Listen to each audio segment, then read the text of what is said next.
America का इस साल का H1B सीजन अब लगभग खत्म हो चुका है, लेकिन इस बार सिर्फ वीजा सिलेक्शन नहीं बदला बल्कि पूरा फोकस बदलता दिखा है। USCIS ने खुद 3 बड़े हाइलाइट्स बताए हैं जिनसे साफ संकेत मिल रहा है कि अब US इमिग्रेशन सिस्टम सिर्फ नंबर्स नहीं बल्कि high skilled high value applicants को ज्यादा प्रायोरिटी देना चाहता है। आज इस वीडियो में हम समझेंगे साल H1B प्रोसेस में आखिर ऐसा क्या बदला, किस तरह US डिग्री होल्डर्स को बड़ा एडवांटेज मिला, लो वेज फाइलिंग्स पर असर क्यों दिखा और इंडियन प्रोफेशनल्स के लिए इसका प्रैक्टिकल मतलब क्या निकलता है।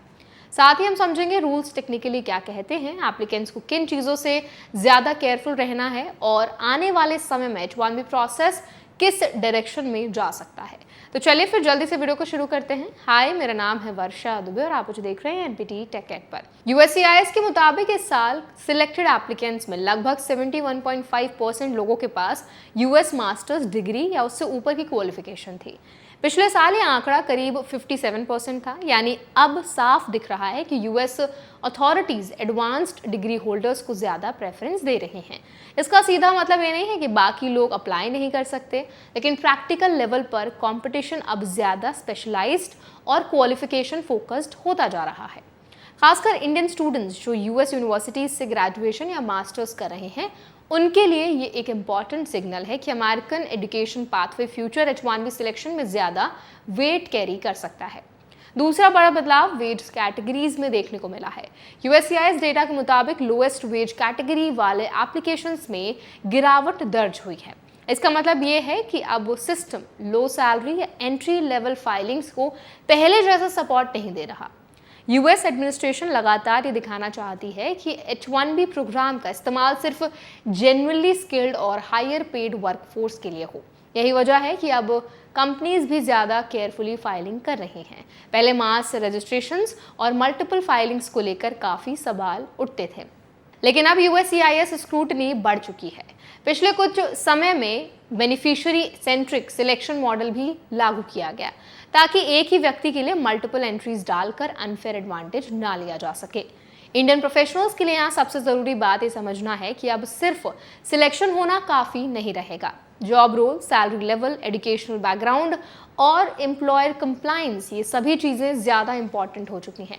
अगर किसी एप्लीकेंट का रोल बहुत जेनेरिक है, सैलरी कंपैरेटिवली कम है या एम्प्लॉयर डॉक्यूमेंटेशन वीक है, तो आगे स्क्रूटनी बढ़ सकती है।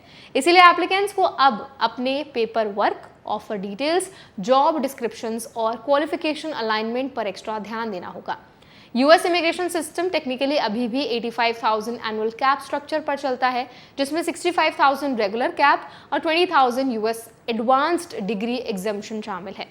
लेकिन सिलेक्शन ट्रेंड्स अब क्लियरली बता रहे हैं कि सिस्टम धीरे धीरे क्वांटिटी की तरफ नहीं, क्वालिटी ड्रिवन होता जा रहा है। एक और इम्पॉर्टेंट बात यह है कि H1B सिर्फ लॉटरी प्रोसेस नहीं रह गया, अब पूरी इमिग्रेशन प्रोफाइल ज़्यादा मायने रखती है।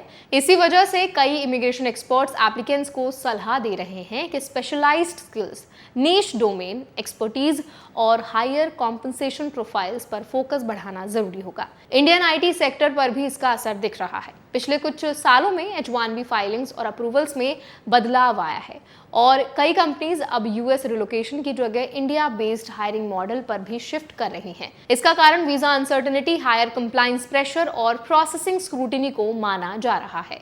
USCIS का ओवरऑल मैसेज अभी यही दिखाता है कि अमेरिका H1B प्रोग्राम को पूरी तरह बंद नहीं कर रहा, लेकिन उसका फोकस क्लियरली नैरो और सिलेक्टिव होता जा रहा है।